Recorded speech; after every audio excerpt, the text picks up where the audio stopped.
Welcome to the University of Michigan Dentistry Podcast Series, promoting oral health care worldwide.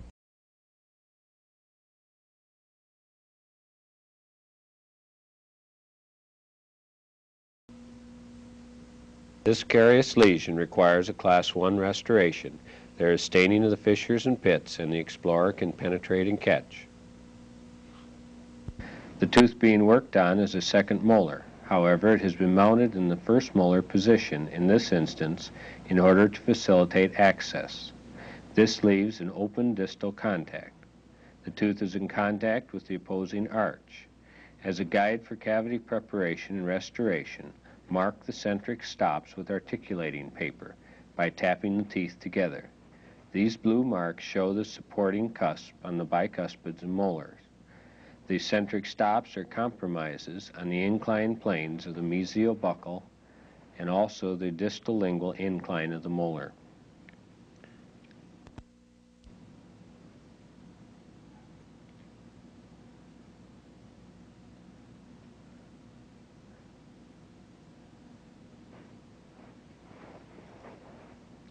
The rubber dam has been applied to isolate the operating site. Note the floss on the rubber dam clamp as a safety precaution. This particular preparation will be started with a number 2 round burr. The burr is aligned in 2 directions. First, perpendicular to a plane across the tips of the buccal to lingual cusp, and second, a plane across the mesial to distal marginal ridges. Remove the burr very slightly from contact while maintaining the established alignment, and start the burr rotating. This removal before activation of the burr tends to prevent breakage of the flutes of the burr. Initial penetration is through enamel at approximately 1/2 millimeter into dentin, with extension into each of the carious fissures and enamel faults carried out at that depth. The air-water spray is used as a coolant. A sweeping motion of the burr is an effective method of round burr use. This is a radiograph of the tooth being prepared. The superimposed number 2 round burr shows the relationship of enamel thickness to the diameter of that burr and is an effective method of measuring to help guide the depth of penetration. This histological ground section shows dentinal tubules, enamel, dentino-enamel junction, and the number 2 round burr at the dentino-enamel junction. This is the depth mentioned earlier, approximately 1/2 millimeter into dentin. In this particular tooth, the cavity is approximately 1.5 times the depth of the diameter of the head. This depth was established by placing the burr head against the radiograph of the tooth, as was shown, and using the burr as a measuring device. After completion of initial outline forms, switch to a straight fissure burr, a number 56 in this case. Maintain the depth previously established when using the round burr. Align the burr and keep this alignment during tooth tissue removal. Note the height of the cutting flutes you can see above the surface of the preparation, and use this height as a guide for maintenance of pulpal floor depth. Widen the isthmus and lean the burr slightly into the buccal groove. Lean the burr into the distal marginal ridge area to establish a full taper or divergence. This also prevents undercutting the enamel rods and maintains a maximum bulk of dentin under the remaining ridge. At the mesial, the burr is tipped in a similar manner with the hand position adjusted for that area.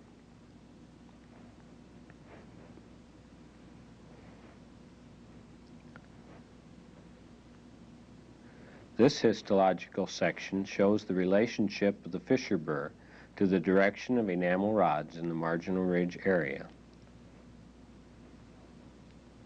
This outline form, both internal and external, results in the use of the straight fissure burr. Notice that the width of the isthmus in the mesial section is nearly ideal. There is a wider section than ideal into the buccal groove area, and also the distal isthmus, because a carious lesion in the floor has undermined the enamel.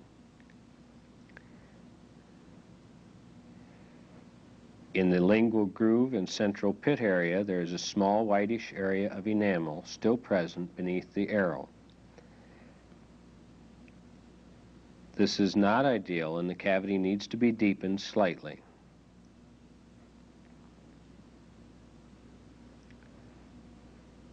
Using the same Fisher burr at ultra speeds, plane the floor lightly to remove the remaining enamel.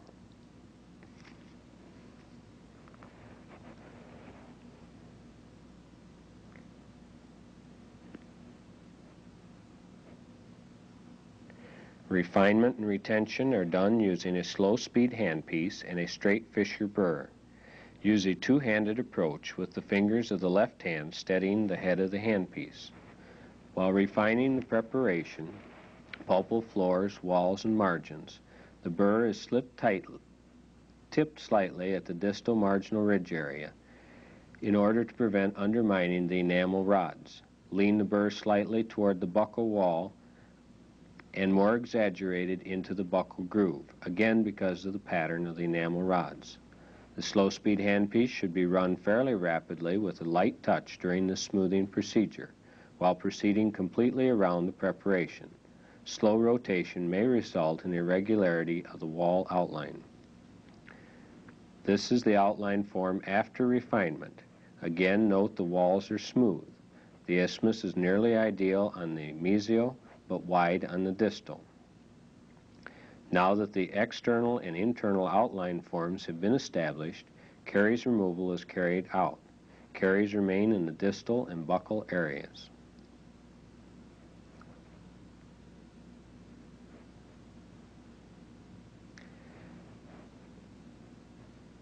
The spoon excavator is used to remove gross soft caries. Notice the peeling effect when doing this procedure on soft carious dentin.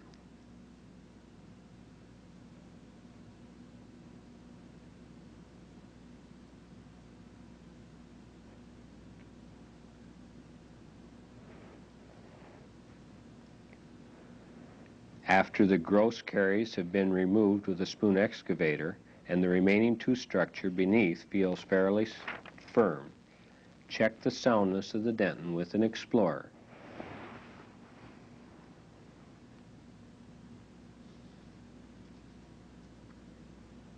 Take care during this procedure not to exert heavy force towards the pulp.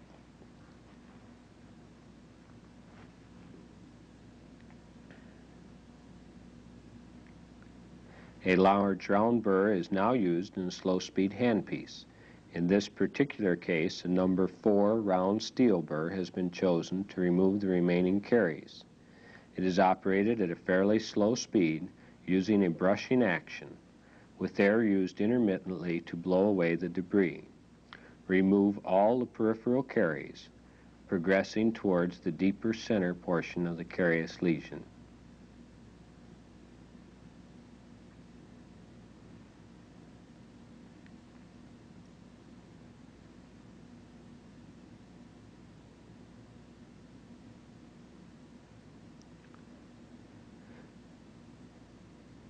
Cleanse the cavity with a small amount of water on a cotton pellet and dry it gently with cotton or air.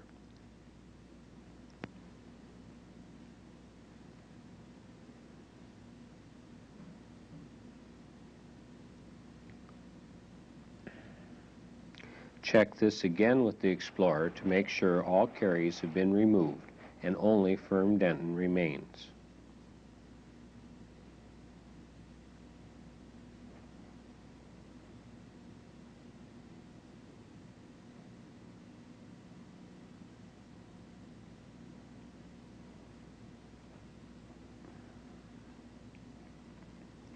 After all caries are removed, retention form is placed. In this case, a straight Fisher burr is being used. Retention is placed by tipping slightly under the cuspal areas. Do not place retention under the groove extensions or into the marginal ridge areas, because this would result in weakening of the tooth. Retention should not be excessive and cause undermining of the enamel.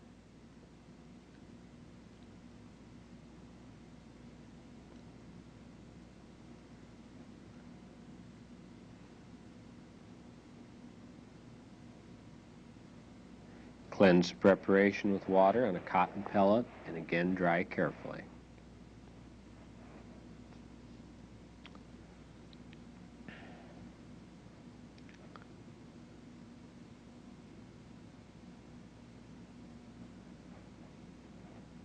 Place the double-ended Wesco cement instrument into the preparation to get a general idea of the amount of cement that will be needed.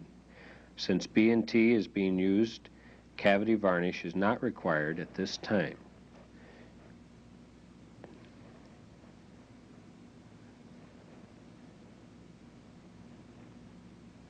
Place the cement into the cavity. In this case, it is placed in 2 increments, the buccal and distal areas in which caries required removal of dentin beyond the ideal depth of cavity preparation.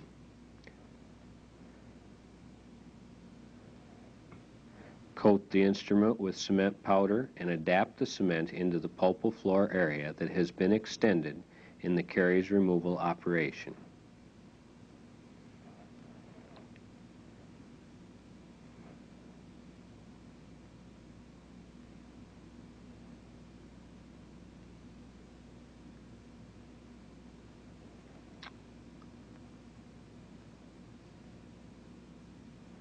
Clean the cement from the margins and from the retentive areas with a spoon excavator.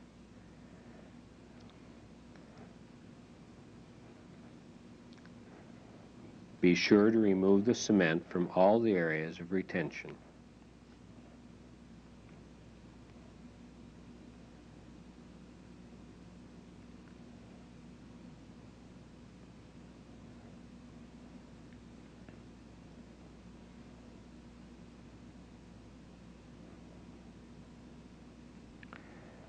This is the outline of the preparation and the outline of the base in the floor of the preparation. Again, note that the base covers only that area removed beyond the ideal depth.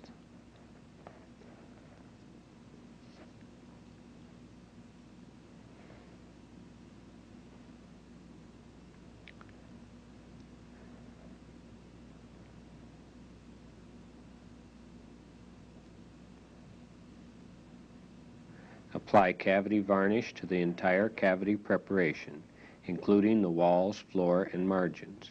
Use a small wisp of cotton on an endodontic file to do this. Pre-test the amalgam pluggers in the preparation to make sure they will fit into all areas of the preparation. In this case, the condenser cannot reach the bottom of the floor of the mesial extension. A smaller condenser or a Wesco plugger can be used.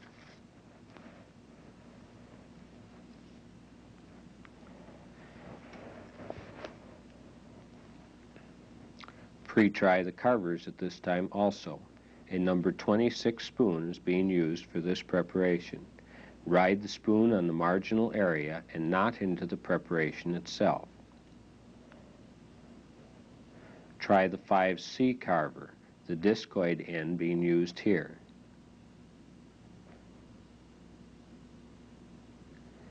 In use with the cleoid end of the 5C, note that the cleoid end should not extend further than halfway across the preparation, because that would remove amalgam from the opposite margin.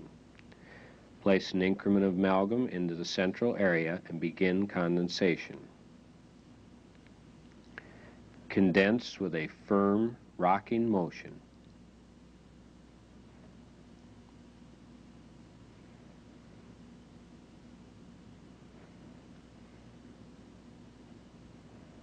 As the deeper portion is filled, progress to larger condensers when possible.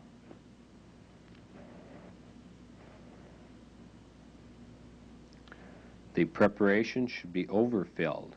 Place the condenser at right angles to the tooth surface to begin formation of the central groove and overpack the margins. Do not push the amalgam back into the preparation, but allow it to spill over the edges of the tooth. Mercury-rich amalgam is removed during condensation by this overfilling. Start carving with a number 26 spoon to remove the excess. Keep the spoon riding on the margins and do not allow it to carve into the depths of the cavity.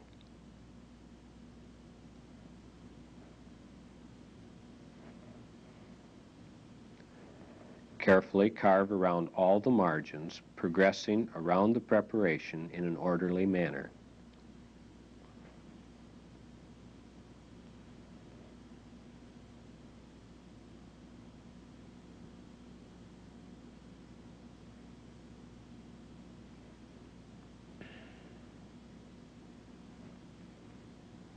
Then use a 5C discoid end to define the margins. Air may be used to remove the excess amalgam.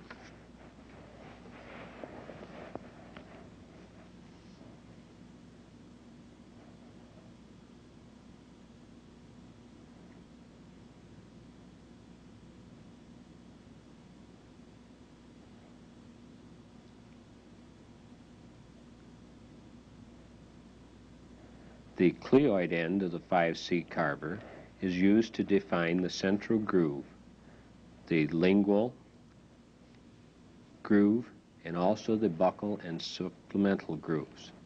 The distal and central pits are also established with this instrument.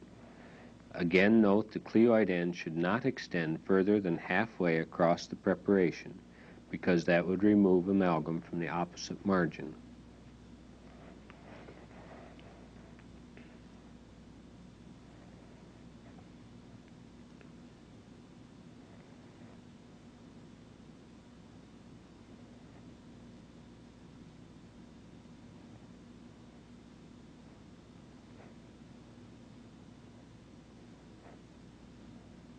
The rubber dam is removed.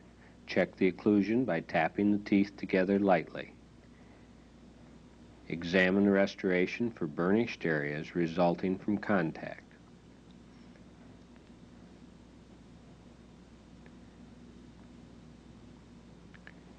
Areas that show any burnishing in this are slightly relieved with a 5C carver.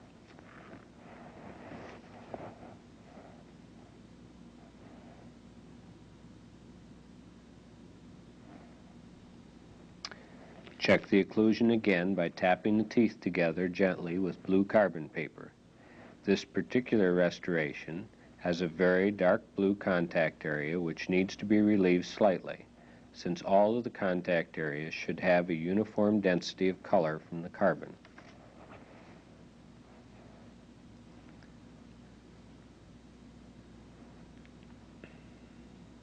After making occlusal adjustments to the contacts, check the occlusion again. Press the teeth more firmly together and check working and balancing excursions. In this case, there's a very long slide that needs to be removed.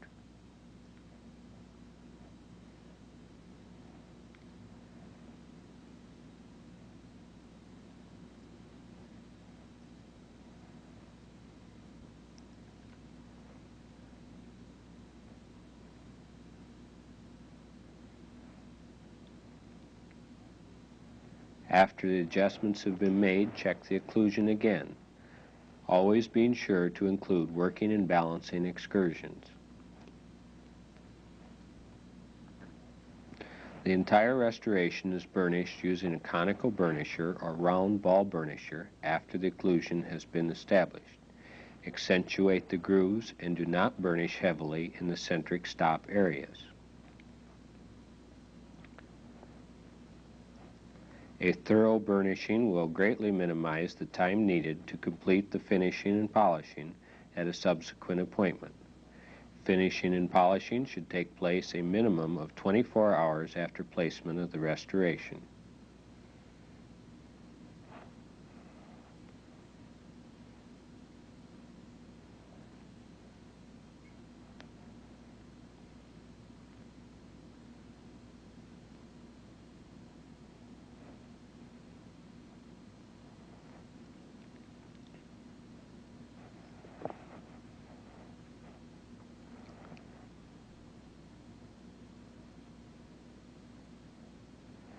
After a minimum of 24 hours, examine the restoration for areas of attrition, which would indicate high occlusion. Check the margins with a Cowhorn Explorer with the tine held perpendicular to the margins.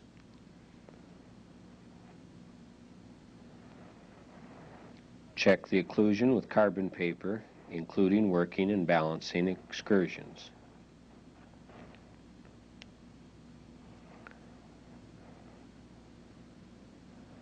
Note the centric stop area is still maintained. A definite pattern should be followed during the finishing procedures, working from coarser to finer abrasives during procedure.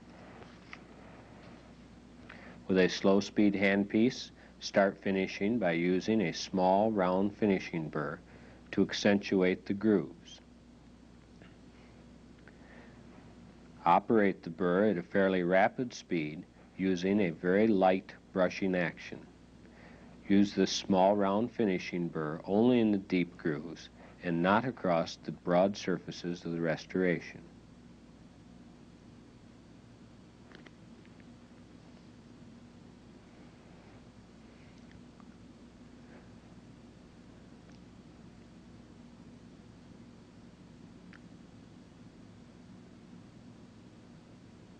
Next, use a small pear-shaped finishing burr to emphasize the grooves and to start widening them. Move around the restoration in a definite pattern. When using a new sharp finishing burr, it may be operated in reverse to prevent excessive amalgam removal.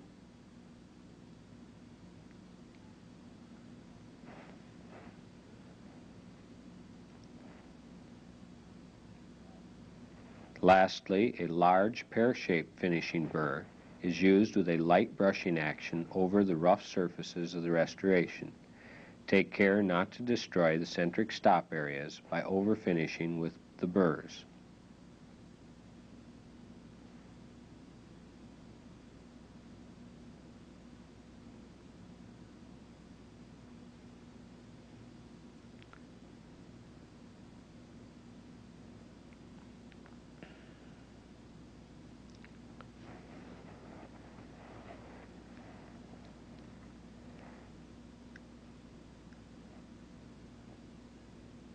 Examine the restoration with an explorer over all the margins. A catch from tooth to filling means excess filling material. Catch from filling to tooth means just short or over-finished margins. Areas that have a slight catch at the base of deep grooves are adjusted with a thin, flame-shaped burr. The burr is used in a back-and-forth motion, level with the restoration.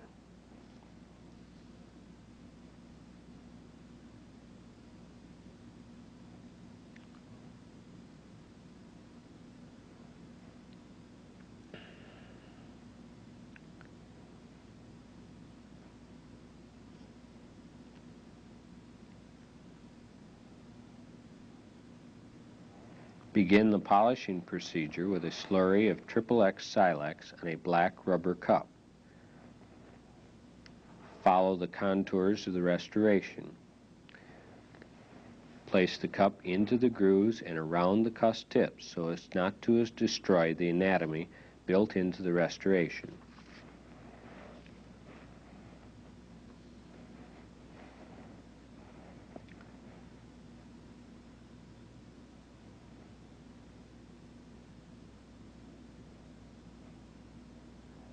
After polishing the entire restoration with Silex, rinse the tooth thoroughly.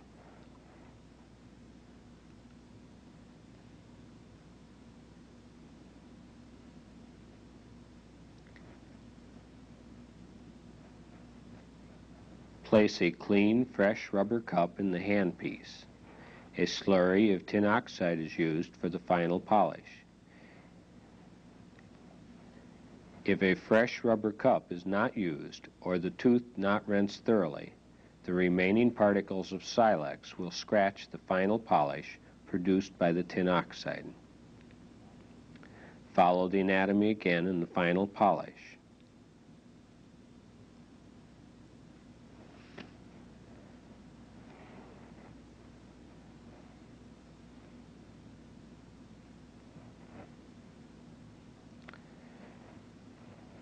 When the polishing with tin oxide is complete, rinse the tooth thoroughly.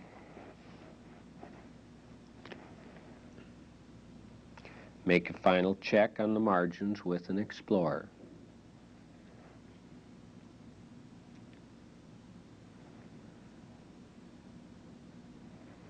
And also make a final check of the occlusion with articulating paper.